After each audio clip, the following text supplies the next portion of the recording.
6 ans et demi a disparu 1 heure seulement après avoir posé pour cette photo.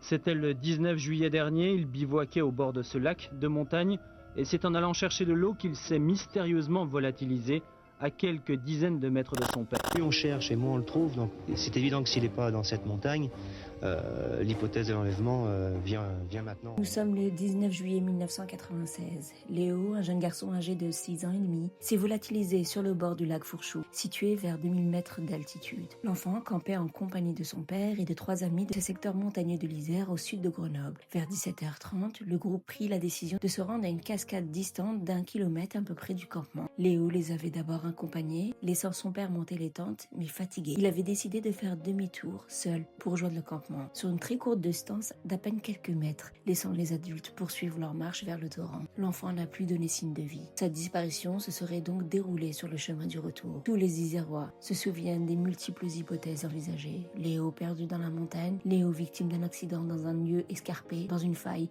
ou un endroit difficile d'accès. Léo en fugue. Était-il une proie d'un maniaque? Les services de gendarmerie ayant été parvenus, ceux-ci procèdent rapidement au sondage des lacs Fourchus et fouillent les abords montagneux du site, mais n'y retrouvent aucune trace de l'enfant, aucun vêtement, absolument rien. Un homme au comportement suspect et possédant une Citroën BX aperçu dans le secteur ce jour-là par de nombreux témoins n'a jamais été retrouvé. Un nouveau pôle judiciaire dédié aux affaires non élucidées et aux crimes en série. Ce pôle va gérer les dossiers des enfants disparus, connus sous l'appellation des disparus de l'Isère. Bien que l'affaire Léo Ballet soit souvent citée par la presse comme révélant de cette liste, le dossier n'a entraîné pour l'instant aucune investigation supplémentaire.